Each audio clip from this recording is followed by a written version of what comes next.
Good morning, everyone. So today is the feast of Our Lady of Guadalupe. And as you may know or may not know, this name for Mary came about when apparitions starting in 1531 to a young Mexican peasant man, Juan, happened. Numerous apparitions happened. And when Mary first appeared to him, she spoke in his first language, in Aztec. And the apparition that shows up on his cloak in the end has many symbols in it that would have been of the understanding and cosmology of that culture. And she wanted him to build a chapel in her honor. Now, I'm going to put something out there about this feast day that offers a new imaginative insight into that, into her feast day, into her presence. And generally speaking, with that apparition and with the way the miraculous chapel happened, it was during a time when the Spanish had conquered that area. So it was a Spanish empire that was ruling, and the Mexicans were not ruling, and the Aztecs were not ruling. It's generally assumed that Mary appeared to Juan, and the context, the understanding of it all, is housed within Catholicism. But what if it wasn't? What if that wasn't Mary's intention? What if when this divine feminine presence that appeared, that seemed to bridge the cultures, there are elements that were Catholic, there were elements that were Aztec. What if her intention was different than that? What if the cloak that had Aztec symbolism wasn't about getting Aztecs to be more on board with conversion, but was rather a sign and a cloak that was a bridge to bring understanding and respect for both paths? And there are many more paths than just those two in the area, but those were the dominant two. What if? What if? And what if it was just our cultural lens at the time, because the Spanish are ruling, everything's looked at from that vantage point.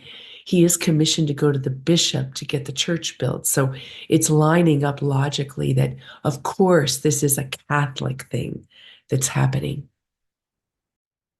But what if the intentionality of this divine presence was more to be a bridge to the reigning empire, to bring respect to the Aztec traditions as well? Because the only recount we get is through the ruling eyes and the records and the attitudes of the time. And I'm not purporting that that's the case, but our only interpretation of those events comes only through the reigning empire. It's only through those accounts, it's only through those eyes that we see that event.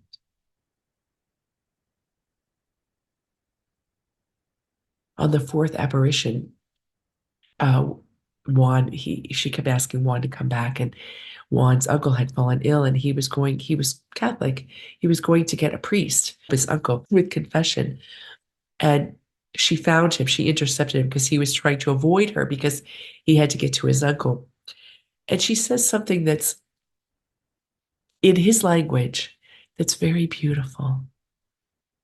She says, "No estoy yo aquí, que soy tu madre. Am I not here, I who am your mother?" And now that itself is a very mysterious statement, isn't it? Because it could mean anything, really.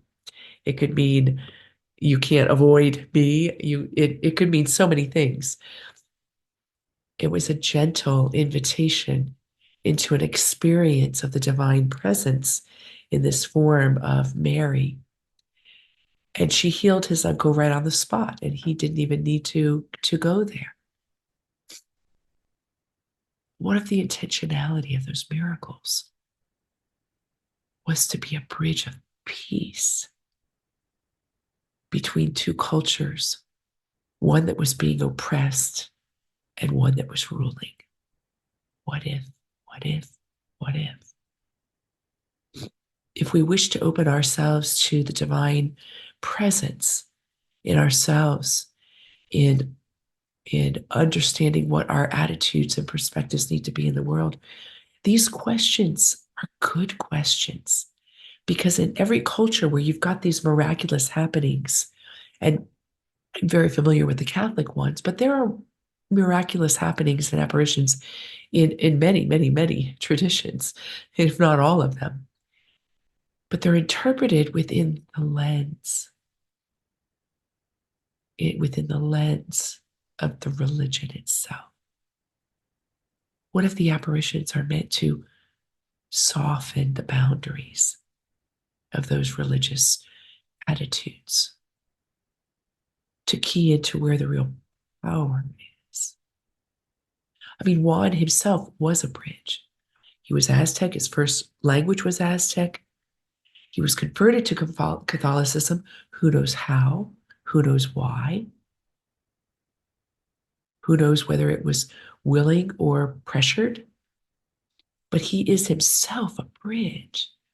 And I believe that he represents each one of us. We are a bridge, each one of us, of many different cultures, of many different attitudes, and we have our predominant ones. What if each one of us, because of the miraculous things that happen within ourselves, are called to be a bridge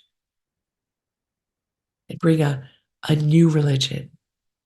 I want to read a poem by an Israeli poet, one moment, that shines a light on this. So I'm not sure I can pronounce his name right, but Yehuda Amichai, and he is considered one of Israel's greatest poets. And this poem, it'll be in the newsletter, is translated by Chana Bloch and Stephen Mitchell. And Stephen Mitchell is pretty well known in our spirituality circles. He's involved in a lot of translations. He has a beautiful book on Kuan Yin. Beautiful. So here is his poem that shines a light on this topic today. An Arab shepherd is searching for his goat on Mount Zion. And on the opposite hill, I am searching for my little boy. An Arab shepherd and a Jewish father, both in their temporary failure. Our two voices met above the Sultan's pool in the valley between us. Neither of us wants the boy or the goat to get caught in the wheels of the Gadya machine. Afterward, we found them among the bushes, and our voices came back inside us, laughing and crying. Searching for a goat or for a child has always been the beginning of a new religion in these mountains.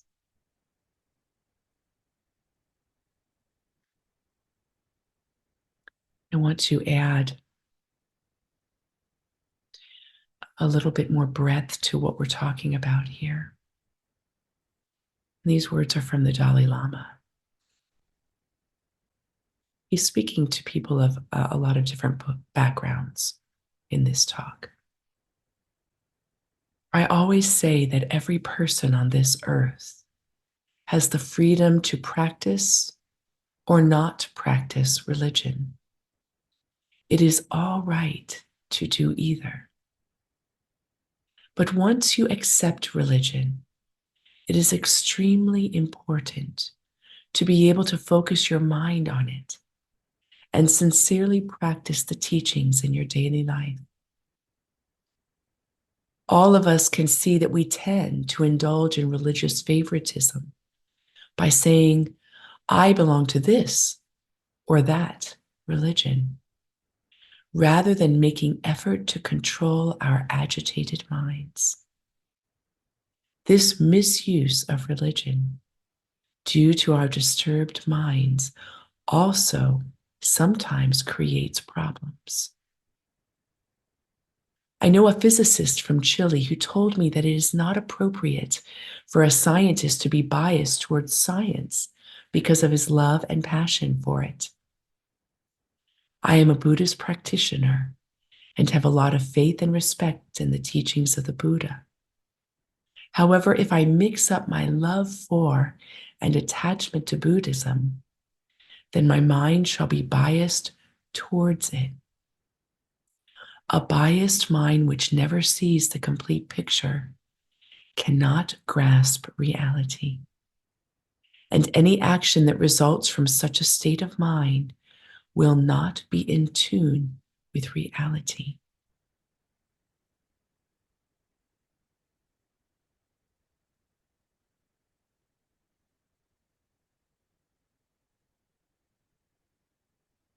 These are very, very insightful words.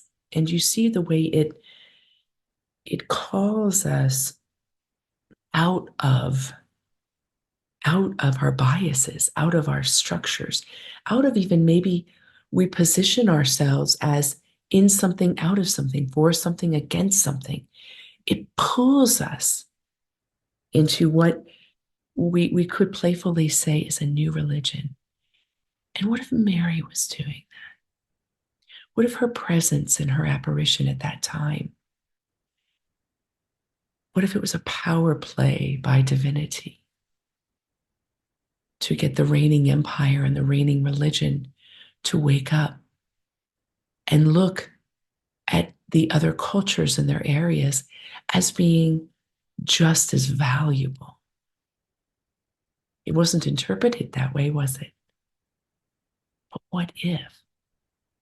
And what if we looked at the apparition of Mary in that way now?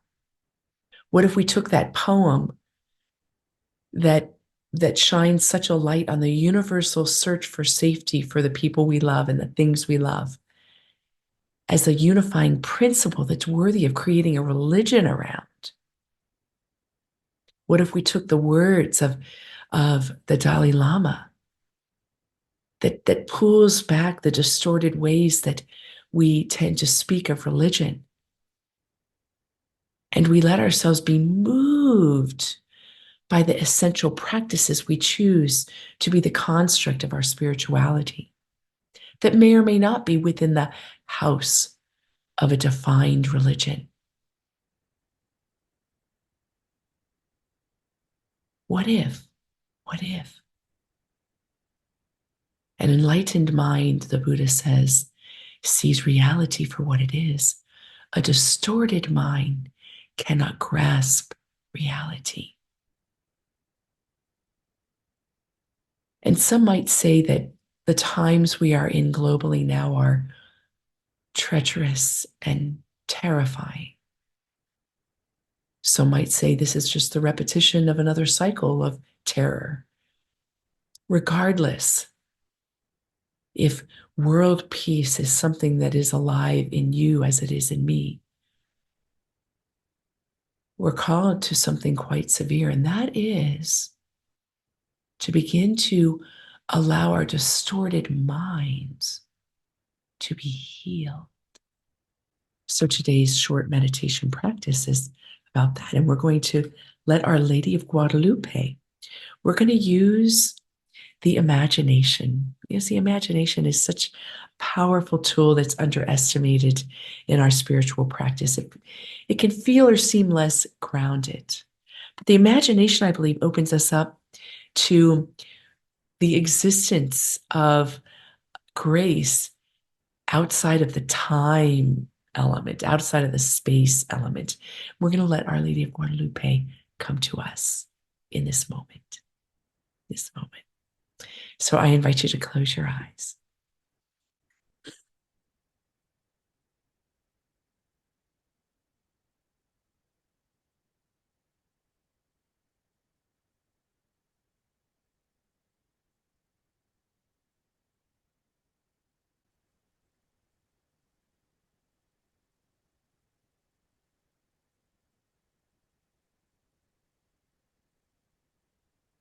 And become aware that as we sit together today in this moment, whether this moment is 7:17 a.m., whether this moment is 10 p.m., whether this moment is in the year 2030, we sit together in spirit.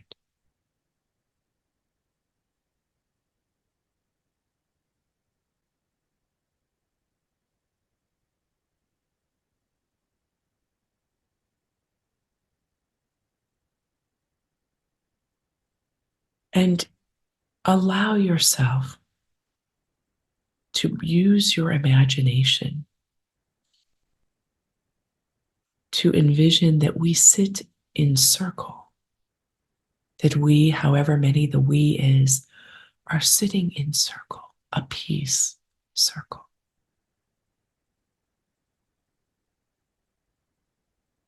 We sit in circle, being the bridge of our own backgrounds and enculturation, bridge into the spirituality that we claim as ours today, the bridge into peace that the many diverse expressions in the world may not result in division, but may result in celebration of diversity.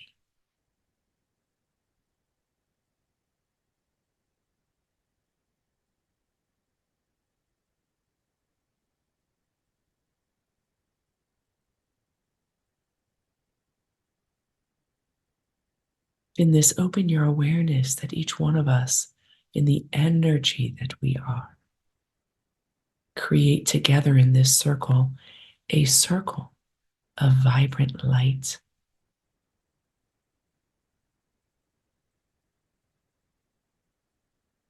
And this energy moves around the circle. And as it moves around the circle, through our hearts, through our hands, through our mind, we let that light intentionally come to heal the distortions in our own minds. Imagine the light moving around the circle and washing through our minds, washing through our minds to enlighten us today.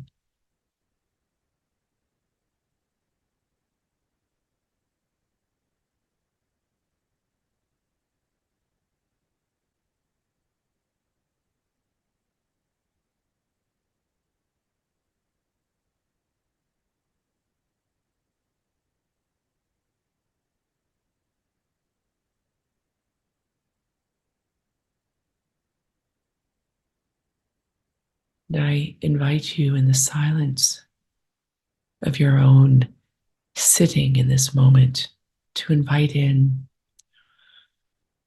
guides, loved ones, angels, shamans, beings of all realms that are beings of peace.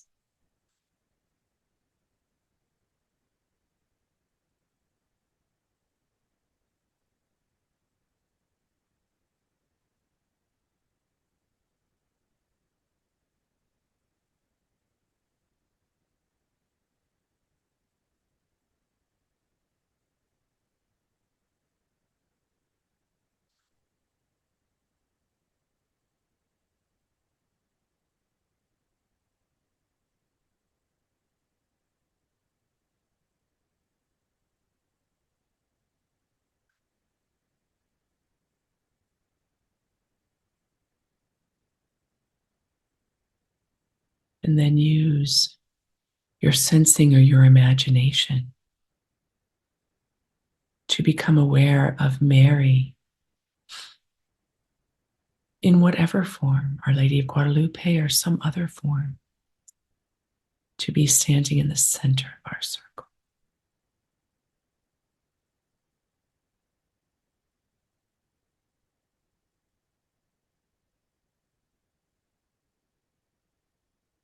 If this divine presence is the mother of all, wouldn't that divine maternity stand for unity among all humans and seek to be a bridge, an actual bridge to that? We become aware of this presence.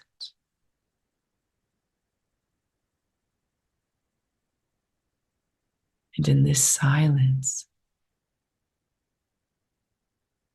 where you sit, how you sit right now, let yourself converse with her.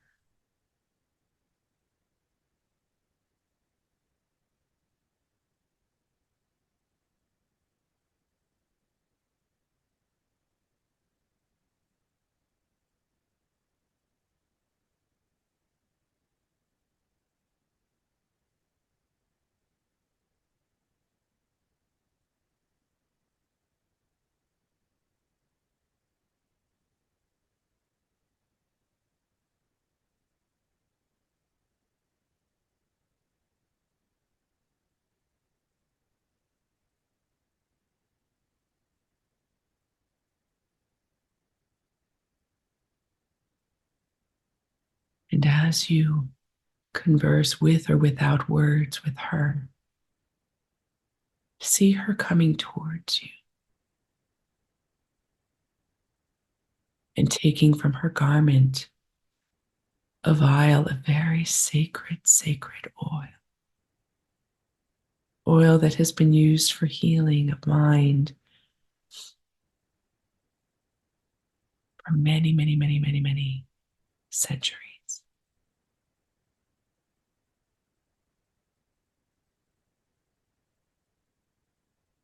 And see her open the vial and pour some of the oil upon her fingertips. And she raises those fingertips to touch the center of your forehead, your third eye.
And open yourself in this anointed healing, that the distortions in your own mind may be healed.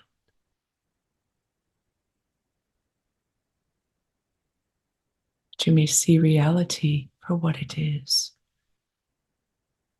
and have the courage to stand in that vision alone.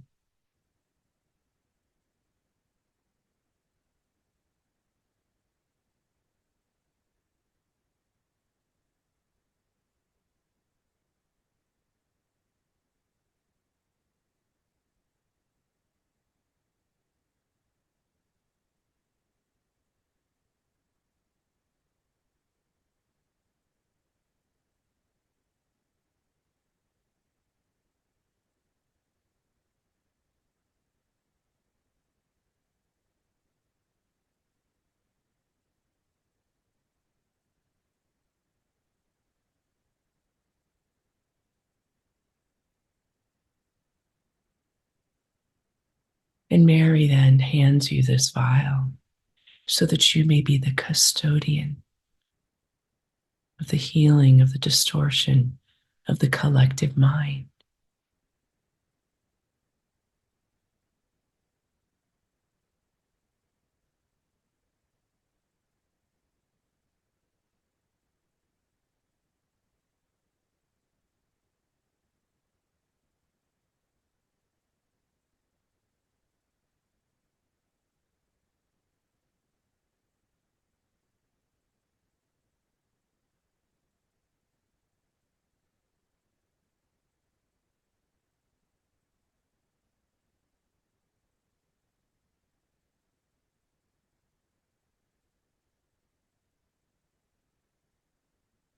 And in this, we bring our short time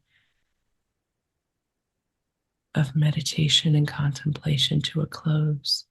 You can allow yourself to remain in the presence of Mary and Mary in the presence of you, or you can allow her to disappear. But before opening your eyes, make an intention today. I invite you of a way you're going to open your mind in a new way to be healed.